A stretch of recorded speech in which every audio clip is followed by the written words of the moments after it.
Asia merupakan rantau yang menarik bagi pelabur asing kerana potensi pertumbuhan ekonomi yang besar, populasi yang ramai dan sumber asli yang banyak. Walau bagaimanapun, setiap negara di Asia mempunyai keadaan ekonomi dan persekitaran perniagaan yang berbeza. Jadi, pelabur yang ingin melabur perlu mempertimbangkan pelbagai faktor seperti peraturan, infrastruktur, sumber manusia, insentif cukai dan akses kepada pasaran serantau dan global sebelum membuat pelaburan. Seperti yang kita ketahui, Asia merupakan rumah kepada majoriti jutawan terbesar di dunia seperti yang digambarkan dalam filem Crazy Rich Asians.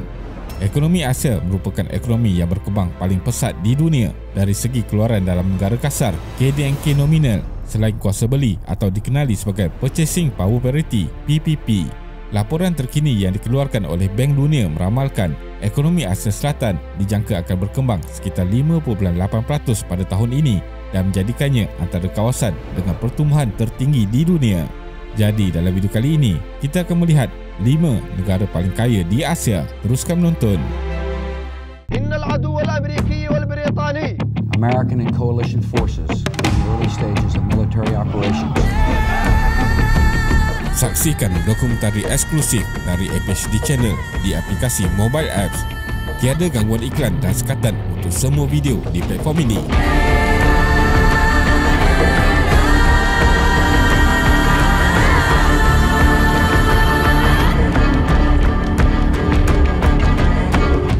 Muat turun sekarang di Apple Store dan juga di Google Play. Asia merupakan sebuah benua yang penuh warna dan dinamik serta memainkan peranan yang signifikan dalam mempelbagaikan landscape ekonomi global. Dengan pelbagai negara yang mempunyai sejarah, budaya, sistem ekonomi yang berbeza, Asia muncul sebagai pusat pertumbuhan ekonomi yang penting dan kini merupakan rumah kepada beberapa negara dengan ekonomi yang paling kukuh di dunia. Kejayaan ekonomi Asia tercermin dalam pertumbuhan pesat, pembangunan infrastruktur canggih dan prestasi kewangan yang mengagumkan. Hari ini, pandangan global terhadap ekonomi Asia semakin meningkat, malah peranan Asia dalam pasaran antarabangsa juga dilihat semakin berkembang. 5. Brunei Darussalam. Brunei Darussalam diiktiraf sebagai salah satu negara terkaya di Asia dari segi KDNK per kapita. Pengeluaran sumber minyak dan gas serta penggunaannya selepas itu adalah enjin utama di sebalik perkembangan ekonomi negara ini. Ekonomi negara ini bergantung kuat kepada ekspor minyak dan gas yang menyumbang lebih daripada 90% kepada GDP. Manakala ekspor hidrokarbon pula menyumbang lebih daripada 60% daripada pendapatan keseluruhan negara ini. Brunei adalah ahli pertubuhan negara-negara pengekspor minyak, OPEC, dan mempunyai simpanan minyak dan gas yang signifikan. Kerajaan telah melabur secara besar-besaran dalam projek infrastruktur dan pembangunan negara, termasuk pembinaan lapangan terbang baru dan pembesaran industri minyak dan gas yang menjadi tunggak utama ekonomi negara ini. Sebagai sebuah negara yang kecil, sumbangan pertanian kepada KDNK negara adalah kurang daripada 1%. Bandar Seri Begawan yang merupakan ibu negara dan bandaraya terbesar di Brunei menjadi tempat tinggal bagi kira-kira 200,000 orang dan angka ini menyumbang lebih separuh daripada jumlah keseluruhan penduduk di negara itu.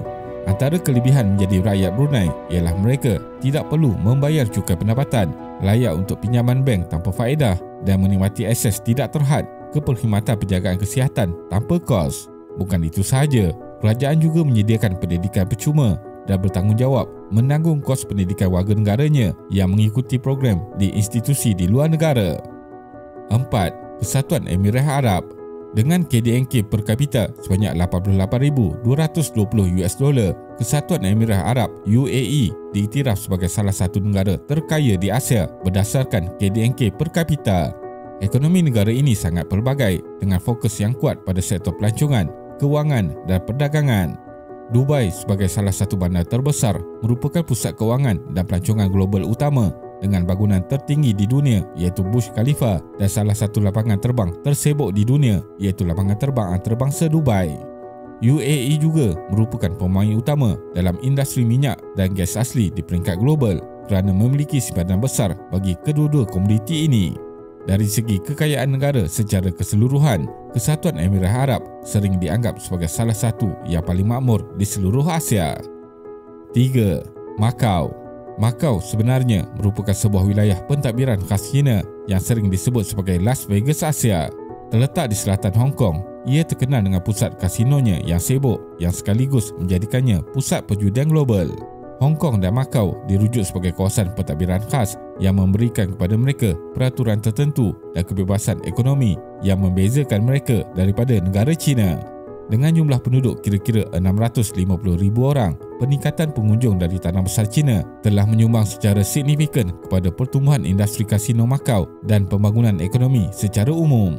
Macau bukan sahaja tersenarai dalam kalangan negara terkaya di Asia, tetapi juga tersenarai dalam 5 negara paling kaya berdasarkan KDNK per kapita di dunia. Walaupun ekonomi negara ini bergantung kepada industri perjudian, usaha untuk mempelbagaikan ekonomi dan pendapatan negara ke dalam industri hiburan dan pelancongan sedang giat dilakukan. Walaupun menghadapi turun naik ekonomi, status unit Macau sebagai wilayah pentadbiran khas memberikannya kebebasan ekonomi tertentu yang menguntungkan. Berbeza dengan Las Vegas di mana industri bukan perjudian menyumbang 65% kepada pendapatan keseluruhan negara, industri bukan perjudian di Macau hanya menyumbang 12% daripada keseluruhan wang yang diperoleh di wilayah tersebut. 2. Qatar. Ekonomi Qatar sangat bergantung pada ekspor gas asli yang menyumbang lebih daripada 50% kepada KDNK negara. Negara ini memegang kedudukan ketiga dalam simpanan gas asli terbesar di dunia. Namun, dasar perdagangan liberal negara ini dan peranannya yang semakin berkembang sebagai pusat kewangan serantau telah merangsang pengembangan sektor swasta melebihi bidang sektor minyak dan gas. Kerajaan juga telah melabur secara besar-besaran dalam projek infrastruktur termasuk pembinaan stadium dan kemudahan lain yang berkaitan dengan Piala Dunia FIFA 2022. Qatar juga merupakan pemain utama dalam industri penerbangan dengan Qatar Airways menjadi salah satu syarikat penerbangan yang berkembang pesat di dunia. Ia menyumbang 4.9% kepada KDNK negara. Qatar Investment Authority (QIA) telah ditubuhkan pada tahun 2005 untuk mempelbagaikan ekonomi negara melampaui sektor minyak dan gas.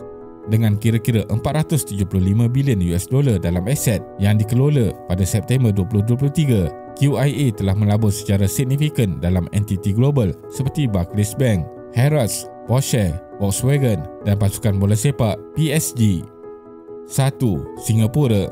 Walaupun negara ini dengan keluasan yang kecil, tetapi kerajaannya mempunyai kebijaksanaan yang hebat sehingga berjaya menduduki tangga pertama sebagai negara paling kaya di Asia. Kejayaan Singapura bermula dengan visi yang berani untuk menjadi pusat kewangan dan perdagangan di rantau Asia Tenggara. Dengan pelaburan dalam pendidikan berkualiti tinggi, inovasi teknologi dan kebijaksanaan kewangan yang mantap, Singapura telah berjaya menarik pelabur dari seluruh dunia. Keberkesanan model ekonominya yang berpaksikan inovasi menjadikan Singapura sebagai salah satu hub global untuk perniagaan. Walaupun keluasan kawasan Singapura agak kecil dengan hanya sekitar 725.7 km persegi, negara ini menjadi paling kaya di Asia Tenggara hasil dari industri pelaburan utamanya. Antara tahun 1965 dan 1995, Singapura mencapai kadar pertumbuhan tahunan purata yang luar biasa iaitu sekitar 6%. Selain itu, Singapura juga dikenali sebagai tempat perlindungan cukai untuk golongan berada disebabkan kadar cukai yang rendah untuk pendapatan peribadi, pengecualian cukai untuk pendapatan dari luar negara dan keuntungan modal. Menurut Indeks Kebebasan Ekonomi 2023, Singapura mempunyai ekonomi yang paling bebas di dunia. Kesimpulannya, negara-negara terkaya di Asia ini memiliki kekuatan dan cabaran unik yang perlu dihadapi. Walaupun begitu, semuanya berkongsi komitmen terhadap pertumbuhan ekonomi dan pembangunan yang perlu dicapai demi kesejahteraan rakyat masing-masing.